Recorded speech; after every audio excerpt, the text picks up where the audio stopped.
Ontem vimos Jesus em meio a uma multidão clamorosa e carente. Embora ele estivesse de luto, embora estivesse com fome, embora quisesse espaço para descansar com seus amigos, ainda assim ele serve. Quando ele vê a multidão como ovelhas sem pastor, ele tem compaixão deles. Os discípulos querem mandá-los embora, Jesus quer oferecer uma refeição. Os 12 não podem imaginar gastar mais do que alguns centavos. Jesus quer gastar o equivalente a milhares de reais com eles. Como isso é possível? Será que isso é o testemunho do poder invulnerável de Jesus? Jesus aqui está se valendo de reservas secretas de força divina para poder nos superar? Não. Como veremos hoje, essa provisão flui do esgotamento total de Jesus. Não é tanto que Jesus tenha mais no tanque, porque ele é o Filho de Deus. Na verdade, é justamente o contrário. Jesus está determinado a esvaziar-se a si mesmo. Somos nós que mantemos as coisas em reserva. Em um sentido mais profundo, Jesus tem ainda menos do que nós no tanque. Muito menos. Justamente porque ele dá muito mais. Esse é o segredo de sua força. Muito depois que os pecadores dizem basta, ele continua a se esvaziar. Isso é o que ele explica quando no relato de João ele se identifica com o pão. Quando ele rasga esses pães em suas mãos, ele diz às pessoas, porque o pão de Deus é aquele que desce do céu e dá vida ao mundo. João 6,33.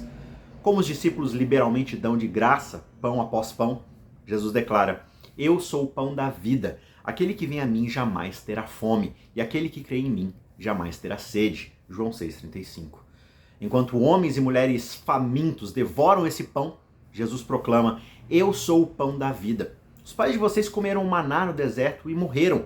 Este é o pão que desce do céu, para que todo o que dele comer não pereça.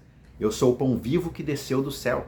Se alguém comer deste pão, viverá eternamente. E o pão que eu darei pela vida ao mundo é a minha carne. João 6, 48 a 51. É incrível pensar com o que Jesus se identifica nessa cena. Ele não se chama a si mesmo de o padeiro do céu. Ele até poderia fazer isso. Lá em Êxodo 16 você poderia dizer que ele preparou a refeição quando os israelitas receberam o maná que veio do céu. Mas aqui, ele não se descreve a si mesmo como o cozinheiro do céu. Ele é a refeição. Ele não é o padeiro. Ele é o próprio pão. E é explicitamente o fato de que ele é devorado que traz vida ao mundo. O pão que eu vou dar é minha carne, ele diz. Jamais um homem afirmou ser tão poderoso e ao mesmo tempo foi tão manso. E tudo isso no mesmo fôlego. Ele dá a vida eterna ao mundo. Mas como? Porque ele dá a sua vida para o mundo.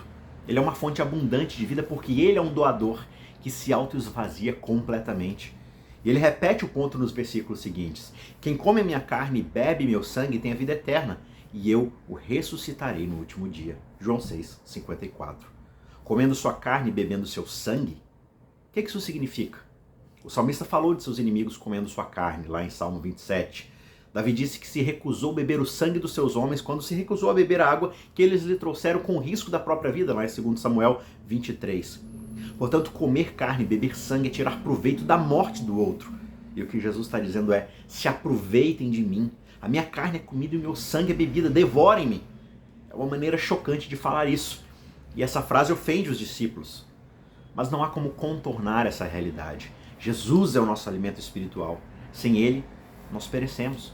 Mas se não quisermos perecer, então ele deve ser consumido. Na noite anterior à sua morte, Jesus rasgou o pão em suas mãos e disse, esse é o meu corpo. E aí ele derramou vinho entre os discípulos e disse, esse é o meu sangue. E no dia seguinte, ele foi rasgado e sangrado até ser esvaziado diante de nós. Isso é ser o mais fraco que um homem jamais foi. E é exatamente o poder que salva o mundo. Ele é consumido, nós somos nutridos. Ele é derramado, somos nós que nos saciamos. Cristo dá abundantemente porque ele se esvazia totalmente. Jesus não se retrai. Nós nos refreamos, nós mantemos as coisas em reserva. Jesus mantém o poder em reserva? É claro que não. O seu poder é o seu sacrifício, é o seu esvaziamento. E ele é dado justamente por nós. Portanto, me deixe dizer alguma coisa para a próxima vez que você for tomar a Santa Ceia. Alimente-se dele no seu coração pela fé, com ação de graças, porque o seu sangue, a sua carne, é a sua salvação.